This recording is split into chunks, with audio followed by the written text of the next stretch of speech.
afternoon, everyone. Thank you for joining us for today's edition of Lunch a la Carte, sponsored by the Cart Fund. I'm Tiffany Irvin. We have a couple of very quick announcements for you guys before we move into our program today. Just wanted to remind you that we are recording this presentation and it will be on our YouTube channel very soon. And we encourage you, if you have not done so already, please subscribe to that channel so that you will be notified of new videos every time they are added. I want to say a special thank you to many of you on this call today who are brand new members of the Roger Ackerman Circle. This is our new recurring donor program that we created in recognition and memory of our founder, Roger Ackerman. As many of you know, we rolled out this new program with a brand new pin the end of September. And my goal was to get to 100 new donors by the first 100 days, which will run us through the end of December. As of today, we are at 66. So we are still on target to meet our goal. So I thank all of you who are contributing either monthly or quarterly or annually as a recurring donor on our donor website, which is mycartfund.org. And if you haven't done that yet, I encourage you to consider doing that very, very soon. We have some exciting news coming up that I want to share with you, and that is something called a cause-based Rotary Club. You may ask, what is a cause-based club? It is simply a Rotary Club that focuses on one particular cause. The programs and speakers are all about the cause. The club's service projects are all about that cause as well.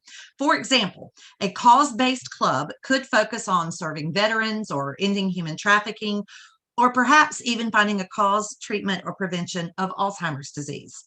A cause-based club is not a fellowship because they can seek grants from Rotary International and do service projects. It is not a Rotary Action Group because they do not advise others on how to fund or structure projects. They actually serve others. And a cause-based club is not a Rotary Community Corps because they have their own Rotarian members. So you may wonder, why form a cause-based Rotary Club? Because it will help us engage and retain members. For example, we believe there are currently 32 new environmental cause-based clubs that are currently forming around the world. So why not one for Alzheimer's? In the coming months, we will be actively reaching out to former Rotarians who have left traditional clubs, but may be interested in joining a different format. And we'll be seeking referrals from all of you who may know some individuals who have a specific interest in Alzheimer's disease, but are not currently a Rotarian and want to learn more about us. If you're interested in helping us create this new club, or if you have suggestions of prospective members in your community, please let me know. I want to remind you this club will have no geographic boundaries, but will also offer affiliate memberships. So those of you who are already members of another Rotary Club can still be a part of this one. It is not an initiative that is designed to take Rotarians away from their current clubs. This monthly lunch a la carte will serve as one of the two required meetings every month for the new club, and we will be sharing more information on this as we move forward. But if you have any questions, feel free to ask, reach out to me, let me know. We would love for you to be involved. I want to remind you also that our next Lunch a la carte will be held on December the 12th with Dr. Susan Cage from the Salk Institute. She was a recipient of a grant from CART in 2021. And so plan now to invite a guest to join that, fellow Rotarians, but also future Rotarians and those who are interested in this cause. If you have not yet checked out our new website, please do that. Cartfund.org is up and running, and right there you can sign up to get a copy of our monthly newsletter, The Cartwheel. Those are all of my announcements, so it is my honor and privilege to introduce to you our guest speaker today, Dr. Catherine Diaz Asper. She is an assistant professor of psychology at Marymount University in Virginia. She has more than 20 years of experience as a clinical researcher in aging and dementia. With a background in neuropsychology, she has an active research program that focuses on the clinical presentation of mild cognitive impairment through language and memory. She has received grant funding from the National Institutes of Health, and in 2020, she received a grant from the Coins for Alzheimer's Research Trust for her research on developing a dementia screening tool that uses artificial intelligence to analyze speech recorded over the telephone. Please help me welcome Dr. Catherine Diaz Asper. Thank you, everybody. I'm thrilled actually to share with you today some of the research that myself and my colleagues are conducting into developing a screening tool for Alzheimer's disease. It's funded in part by the CART Fund, so I'm thrilled to be here. So I was motivated to conduct this research because there's a pressing need to develop screening tools for cognitive decline and dementia that can reach people where they are, rather than necessitate a visit to a clinic or a hospital, which may be problematic for many people. So I imagine that much of what you're going to see on this slide now is not new information for you, but by way of review, about 11% of people over 65 are currently living with Alzheimer's disease. And as you're probably aware, the symptoms range from problems with memory and language to problems with thinking as well. What is interesting from the perspective of what we're going to be talking about today is that the brain changes associated with Alzheimer's disease may begin up to 20 years before symptoms actually show themselves. So this is from the Alzheimer's Association, and you can see here that what I've got in the red circle, or the red square actually, is this idea of sort of a preclinical stage of Alzheimer's or mild cognitive impairment. And this is where we want to target. Mainly because early detection is really crucial to be able to plan for the future, increase quality of life, potentially reduce care costs, and get any benefits from therapeutic drug trials. So essentially, the issue is that not all older people have access to the latest technologies to screen for the disease. And that can be in part due to problems with getting to experts to be evaluated. So there are a myriad of reasons as to why people may have problems getting seen by medical experts, but the end result is that a good number are missing out on early diagnosis. The sooner that problems with memory or other thinking skills are identified, the sooner treatments can be trialed and long-term decisions made. So our goal was to investigate the feasibility of a tool using the telephone that could reach those people missed by traditional dementia screening methods, such as a face-to-face evaluation. Now, I should note there are a number of new screening tools for dementia available, but at this stage, they still require in-person attendance, which is a problem for many people. And traditional telephone-based screening tests are also not very accurate at detecting the early stages of decline, which is what we're trying to target. So it turns out that just listening to people talk can be a valuable indicator of their cognitive functioning. Researchers have known for some time that speech and language function declines in Alzheimer's disease, and these changes may in fact occur before a person is diagnosed. So this suggests then that speech may be a useful indicator of very early cognitive decline. A number of recent studies using automated computer technology, such as natural language processing, have shown that speech in Alzheimer's disease differs from cognitively healthy people in a number of ways. For example, it tends to be less coherent. In addition, some studies have shown similar patterns in a group of older people without dementia, but with increased risk to decline, referred to as mild cognitive impairment, or MCI. So these studies speak to the promise of computerized methods as potential screening tools, but almost without exception, they've been carried out in highly controlled clinic or laboratory-based environments, which notably limits their generalizability. So in other words, we just don't know how these methods might perform in the real world. So we addressed this in our study by remotely assessing cognitive function using brief speech-based tasks, which meant that in-person attendance wasn't necessary. So to promote inclusion and equity, we used an everyday item that the majority of people have access to, which is a telephone. Our method for collecting speech data was low cost and required no specialized equipment beyond a laptop computer. So by moving screening out of the controlled lab and clinic into the uncontrolled home environments of our participants, we did risk the quality of the speech recordings, but as you're going to see, the data were sufficiently robust to undergo natural language processing. So what exactly is natural language processing? or NLP. NLP is the branch of artificial intelligence that deals with training a computer to understand, process, and even generate language. NLP drives computer programs that translate text from one language to another, respond to spoken commands, and summarize large volumes of text rapidly, even in real time.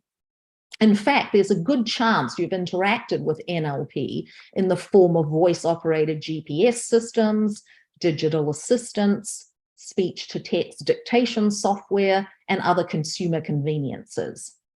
So while several NLP methods exist, they typically involve breaking speech or text into discrete subunits and then comparing these to a database of how these units fit together based on past experience.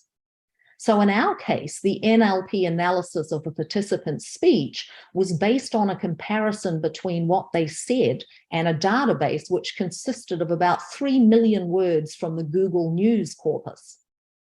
It can tell us the kinds of words spoken, for example, nouns versus verbs, how they are arranged in a sentence, and how they relate to each other, which is what you can see in the animated example on this slide. In essence, NLP interprets the language, and then you can use a second process called machine learning to train models to apply these language features to different groups. Machine learning is the process of applying statistical algorithms that teach machines how to automatically learn and improve from experience. So we used both NLP and machine learning in our research.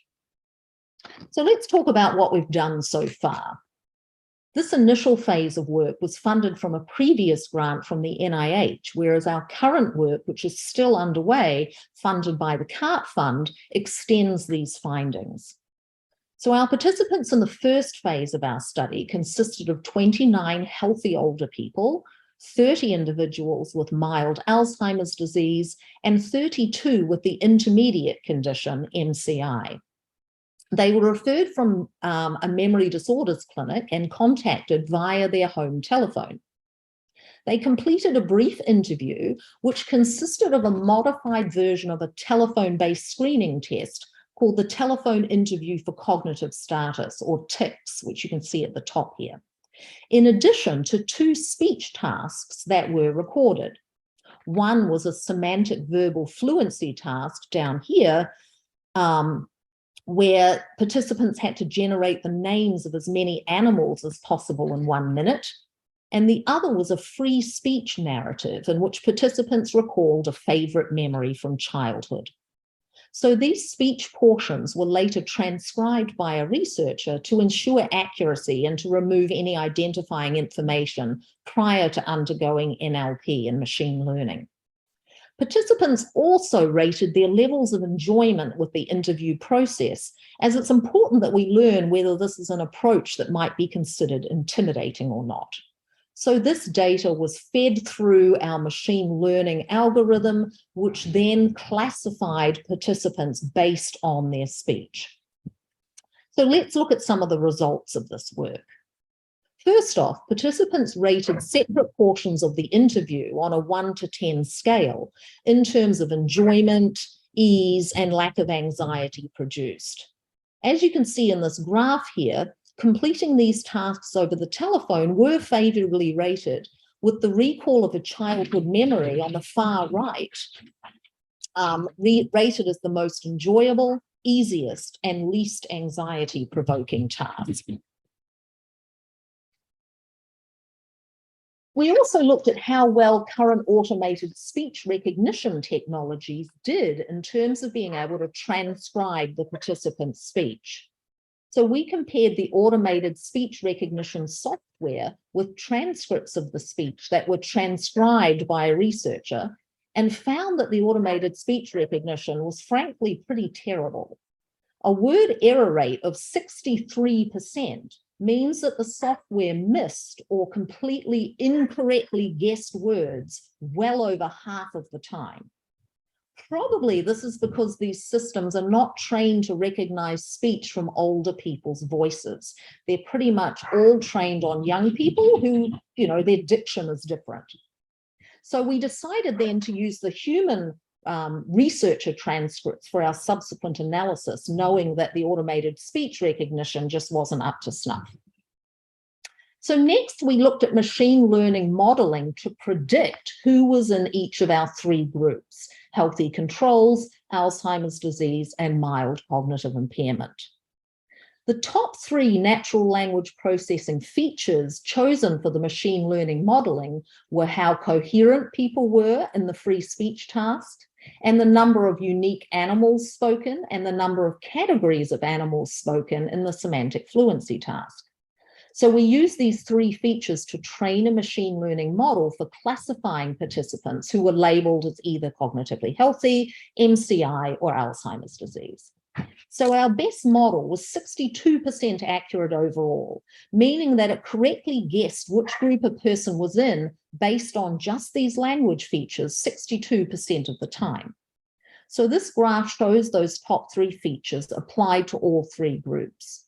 You can see there's substantial overlap between the groups, but the three distributions are ordered as you would expect, with the cognitively healthy, the green line, and the Alzheimer's group, the red line, at the two extremes, and the MCI group, the blue line, intermediate between the other two. Most recently, we've added in an analysis of the speech signal also, meaning that we look at not only what the person said, but also the style in which they said it, and that improved the model's accuracy to 75%. When comparing just the cognitively healthy versus the MCI groups, the best machine learning model used only the number of unique animals and categories spoken in the fluency task. This model achieved an accuracy of 80%. The best machine learning model for differentiating the cognitively healthy group from the Alzheimer's group was based on more natural language processing features than the other models, and it achieved an accuracy of 88%. We can see that the two groups show some overlap, especially right at the peak of the Alzheimer's group, but generally have pretty distinct distributions with more discriminability, which is what you would expect when comparing these two ends of the spectrum. Finally, when differentiating MCI from Alzheimer's, the best machine learning model based on 4 different NLP features resulted in an accuracy of 79%. As you can see from the figure, the two groups show a lot of overlap and tend to be difficult to differentiate from one another based even on these most discriminable features.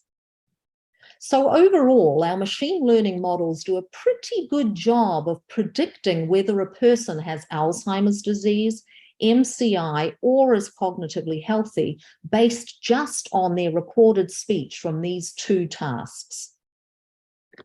Finally, we asked if these methods could perform as well as or better than an expert clinician and standard dementia screening tools.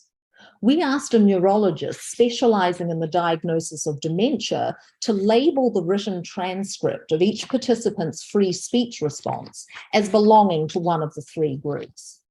The resulting labels assigned to each participant were 49.5% accurate.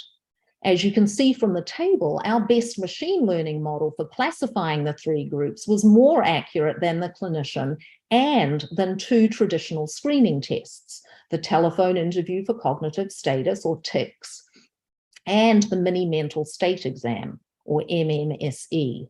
The TICS was 45% accurate on our participants and overwhelmingly classified them as cognitively healthy, whereas there was a more even spread of predictions in our machine learning approach. Similarly, the mini mental, which was 42% accurate, overclassified participants as cognitively healthy as well. So just looking at this table here, you can see the machine learning approach, while 62% is not fantastic, it's still better than a human and these traditional screening tests that are used. So in summary, our machine learning predictions based on a small amount of speech recorded in real life conditions showed pretty good accuracy for classifying groups, and it outperformed the judgments of an expert clinician and 2 traditional dementia screening tests. So this approach, if developed into a clinical tool, could potentially address issues of access for older people with memory concerns who are currently disadvantaged due to their location, mobility status, and so on. So while our results demonstrate proof of concept for this approach, much more remains to be done.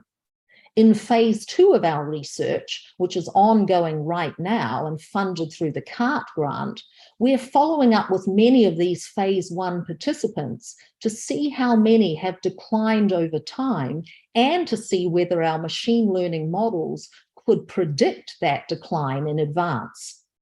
For example, if a healthy person from phase 1 was identified by our model as having mild cognitive impairment, or if someone from phase 1 with mild cognitive impairment was identified by our model as having Alzheimer's, then we would want to see if these people did indeed convert to MCI and Alzheimer's respectively.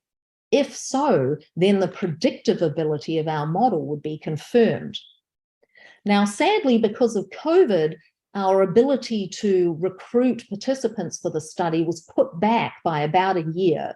So we have now just finished, as of this month, our testing of participants with the telephone interviews. So stay tuned for the results of our machine learning and NLP modeling to see whether our predictions come true. So I'm happy to take any questions that people have. Thank you for that presentation, and thank you for the documentation. It's going to be very valuable and some things that we're working on. Can you share with us when you received the NIH grant and also, if it's possible, what the value of that grant was, and is it ongoing or have you completed it? So yes, great question. So I received the NIH grant in 2018, and that wrapped up. It was a 2-year. It's called an R03, which is considered a small project grant. It was I'm thinking roughly about $140,000. And that allowed for the completion of phase 1 of our research. And we got 2 no-cost extensions with that because of delays with recruitment, etc., and COVID. So there was some overlap with the CART. We had just started CART and we were just wrapping up phase 1. So now phase 1, all the analyses are done. And I've basically shown you sort of a snapshot of what that looks like. And as I said, now with CART, we've finished all of our recruitment there. So we'll now be able to basically run similar analyses with our new data. There's some extensions with the CART fund grant so that we have added some extra speech tasks to see whether that increases discriminability, because we have found that of the 2 tasks that we used last time, although they were both favorably rated by participants, they gave us different information in terms of the speech that was produced. So we're looking at some other additional tasks for the CART phase 2. Plus, we have tried to pull back as many of the participants as we could from phase 1 to see their progression. Plus, we've recruited new participants as well. So there's a bit more of an extension. And with the second phase funded through CART, this is probably way more information than you asked for, we're also surveying clinicians to see whether this would be a tool that they would potentially use. Again, it's one thing for us as researchers to think we've got this great idea, let's go use it. We've got some indication from the participants in the study that they enjoyed the telephone-based interview, and it wasn't too anxiety-provoking, asking them questions about memory and what have you. But now we want to know sort of the other side of the coin. Would a clinician use a tool that could provide them with this information? So that's what we're getting as well. Thank you. Were you surprised at the low numbers for the tics and the MME-SE test? Were you surprised at the low recognition rate? Yeah, not so much, actually. Those traditional screening tools tend to be very good at discriminating someone who's cognitively healthy from someone who is clearly mild to moderately impaired with Alzheimer's disease. They don't typically do very well in the early stages of decline. And the participants in our study were in the mild stages of Alzheimer's disease or had MCI, which of course is potentially pre-Alzheimer's. So in other words, I wasn't surprised in that it tended to push everyone into the healthy group, because it's, you know, it's not very good at discriminating amongst mildly impaired people. So in some respects, I wasn't surprised. And these are, of course, valuable screening tools, just like I see ours as being a valuable screening tool. None of them are diagnostic in and of themselves, right? If you were to get a score on any of these screeners, of course, that would be an indication to your healthcare provider to, you know, perform a more in-depth assessment. One last question. How did you get the initial classifications, healthy, MCI, and Alzheimer's disease? Great question. Thank you. Yes, so that's all because we paired with the Memory Disorders Clinic at Georgetown University Hospital. And so through their clinic, they enroll participants in various drug studies and things like that. And so they have on staff professionals for diagnosis, so neurologists, geriatricians, neuropsychologists. So when we ran the study, they were the ones who referred people to us, and we were blind to what their diagnosis was at the time of testing. And it was only after that they went through the study and we completed all of those interviews that we were then, you know, party to what diagnostic group they were in. Wonderful. Thank you. You're very welcome. When you were looking at the data from your participants, was there any skewing in terms of dialect or education level of those folks? Great question. Thank you. Actually, there was, in the sense of the vast majority, over 80% of our participants were white and well-educated. So I'm talking 16 years of education or more, which would be a bachelor's degree or above. So, you know, in the sort of catchment area of Georgetown, many of the volunteers in these studies are, you know, very well educated, of a certain demographic, which I'm very, very aware limits the generalizability. So thank you for asking that question, because that to me then opens up an avenue for future research, and sort of the next steps in this study is to find out how useful the models are based on these people, you know, how useful they will be to someone who hasn't had this level of education, maybe speaks, you know, because they're from a different area of the country, they may have different ways of saying things. All of this, believe it or not, even within the artificial intelligence literature, it's a big deal, because a lot of the models are trained on individuals that aren't representative of the population. And yes, this is an ongoing issue, and there's actually not a lot of data out there with older people. So I'm hoping to collect more and more. Thank you very much. So Rich Harrison would like to ask, speaking of the future of this technology, could this technology be used to assist in training clinicians to improve their performance and train a larger number of clinicians? I think it could. I think that's a great question. I see it more as a tool in a clinician's toolbox. So almost like, you know, you could remotely have someone, you know, speak into their telephone. The technology then says, okay, they look like they might be declining. This is a red flag that to the clinician to follow up. In terms of training clinicians to be better, I think it's important to note that a typical clinician, when they have someone sitting in front of them and they're taking a history and things like that, they're of course taking into account the language, the speech that the person is saying, but they're also going to be taking into account the presentation, you know, what the caregiver has to say. They have at their fingertips access to much more information than what our technology used.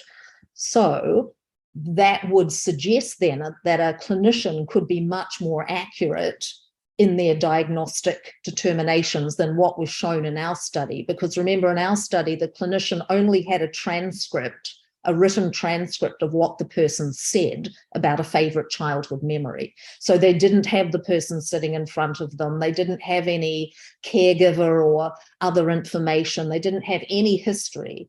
So it was sort of, you know, you could argue perhaps it was a bit of an unfair comparison, because a clinician was literally given, you know, a tiny piece of information and asked to almost guess which group the person was in. But my argument to that is our machine learning, our computerized algorithm had the same amount of information and was able to do a better job. So but in terms of being able to train clinicians, I see it, like I said, more of a sort of an adjunct tool that could help them arrive at a diagnosis, hopefully sooner than what is currently the case. I think that Rod may have asked my question, but just to confirm, I was thinking about how the artificial intelligence, did it have any difficulty dealing with the wide array of accents? It sounds like the people, for the most part, may have had the same accent and used the same slang for the most part. There was variability. So we had people that grew up in different parts of the country, even internationally, and are currently in the Washington, D.C. area. So there was a lot of variability in speech. I think the bigger issue, actually, rather than accents, was the quality of the recordings. And so we had no restriction on whether people could be talking through a landline, through their cell phone, through any sort of telephone, which meant that some of the calls, the reception was poor and there was a lot of background noise. I can remember one call in particular, there was a bird chirping in the background constantly, which, we can, as humans, we can differentiate that's a bird chirping in the background. But of course, computerized technologies, have a harder job sort of parsing all of that out. So there are all of those difficulties. But despite that, we still got these really good results. And so that, again, would argue that, yes, if we had the perfect environment where everyone is speaking the same way and everything is very clear, we would get even better results. But for me, the whole driver for this is to increase accessibility to people that aren't able to get into these environments to be recorded, right? It's to be able to reach them where they are at home with whatever kind of telephone that they have access to. Yeah. So we have a couple other questions on that same topic, talking about the demographics of the participants as far as age, racial, ethnic diversity. Also a question about urban versus rural or different regions of the country. Yeah, again, this is actually, like I said, a big issue, and one that we are trying to address in some, it's sort of tangential but related research, looking at these issues of bias in machine learning in the first place, which I've already alluded to. But in terms of the participants in the study, as I said, they were overwhelmingly white, overwhelmingly highly educated. What else? There was, in terms of ethnicity, 100% were non-Hispanic, and so definitely limits generalizability. So as I said, next steps would be to try and look at how well these models stand up with speaking to people with different backgrounds. Ironically, the other area that I'm sort of looking into is, are there already existing data sets of older people's voices that we could compare our models to, and with different demographics? And believe it or not, I've had a really hard time finding that data. I think because this is, traditionally when you assess older people for dementia, you're not really recording what they're saying. You're either writing it down or they're doing other tasks, and so that there isn't a lot of recorded speech data. And the recorded speech data that I've found are in a similar demographic to the data that I have, which means that, again, generalizability is severely lacking, which I think is a big problem. We do have a question for you from Bill Parker, wanting to know what role in the study are the Norwegians performing? And then we'll go to Bill Shillito after that. Great question. So my collaborator / mentor is based in Norway, and I got into this research looking at machine learning and natural language processing through a collaboration with her and a couple of other people in a research group that were looking at using this technology in schizophrenia, actually. So my background, one of my past lives, I was a postdoctoral intern at NIH in the schizophrenia area. And so I was doing neuropsychological work looking at schizophrenic patients, and that's how I met this collaborator. So she has a wealth of experience in language analysis and using these technologies, but she had that wealth of experience in a different population of people. And so, in our collaboration, she's learning more about dementia and she's teaching me more about these technologies. So it's sort of a win-win, although I still have a lot more to learn. Dr. Diaz Asper, if we were able to help promote these language or this recordings with any of the medical folks that we're in touch with, what issues would we face as far as release of information, Health Protection Act issues, those kind of things? Are any way that we can help promote getting those recordings to you or access to those? Thank you. That's lovely. I think that there would be quite a few hurdles. It wouldn't be impossible, but so, for example, from my end, I would need my institutional review board or IRB to clear that it would be okay to receive the information. Whoever is sending me the information, whatever their institution is, they would need to get approval from their institutional review board. So for those of you who aren't familiar, IRBs are essentially charged with protecting human subjects in research, and they're affiliated with any research institution. And so you would need to make sure that they are all okay with it, and that the information would be transferred in encrypted, safe format so that it wouldn't be shared, and it would have to be anonymized and things like that. Not impossible, but there would be some hoops. I was not aware that there was such an institution or bureau, so thank you. Yes. Thank you very much for this very fascinating information that you've come up with. And I think this is great. My late wife died of dementia, and this seems to be a great way to do this.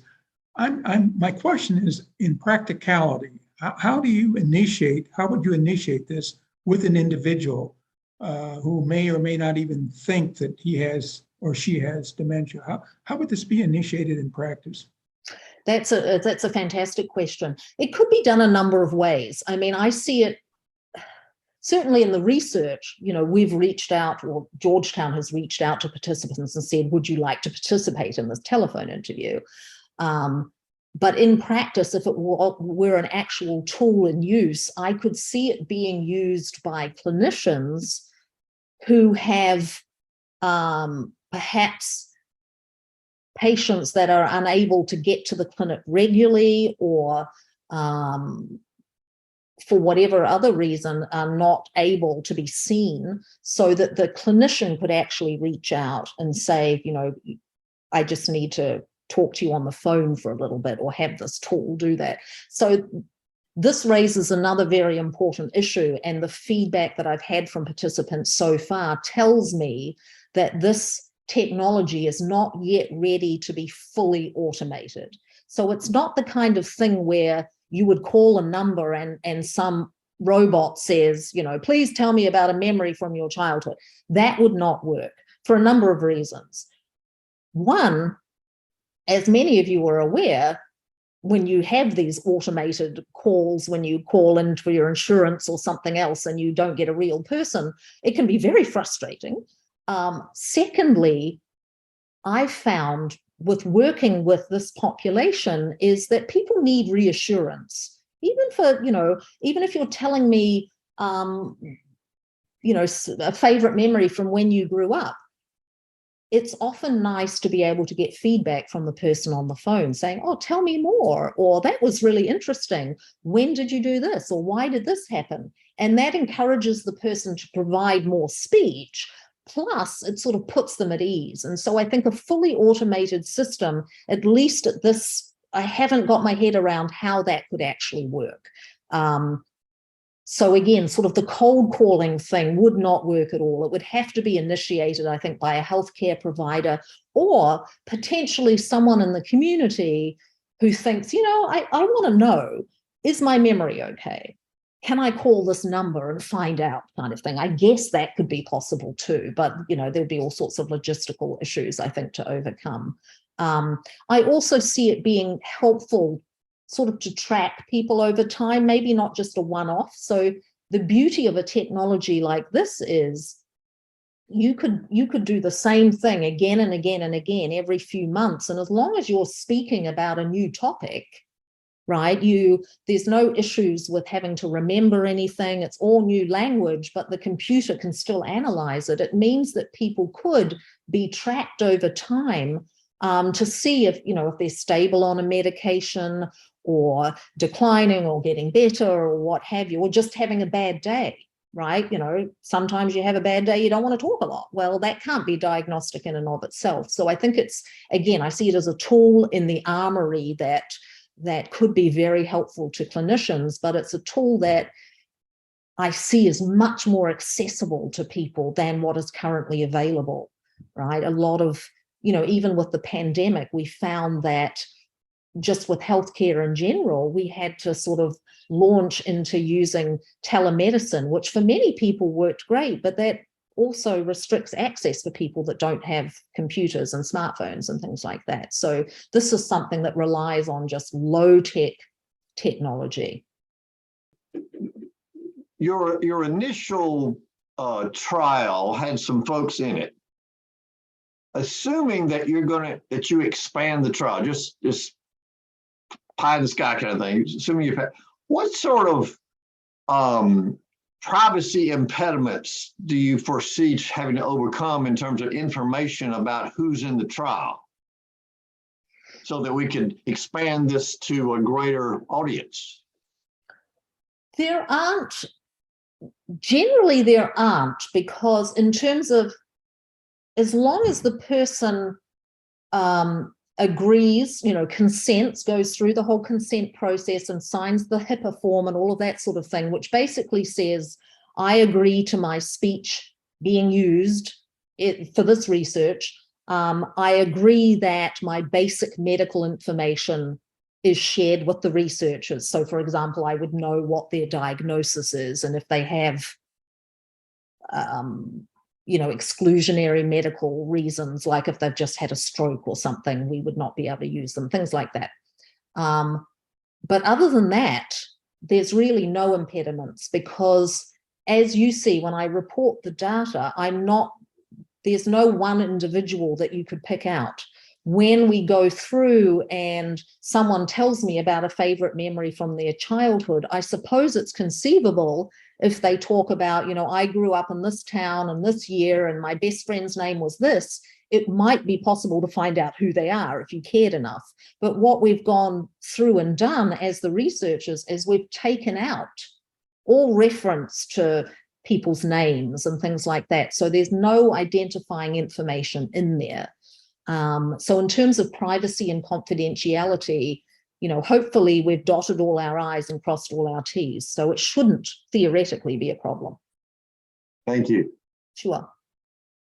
This has just been fascinating. We are so grateful for your time today, and of course, especially for your research that you're doing. And we are proud to be associated with your research as one of the funders, and the people of action in Rotary who have helped to make this possible. We are all very grateful for your time as well. All right. Well, we want to thank you for being with us today. As a reminder, our next event will be coming up, our lunch a la carte on December the 12th with Dr. Susan Cage from the Salk Institute. She was a recipient in 2021 of one of the CART Fund grants.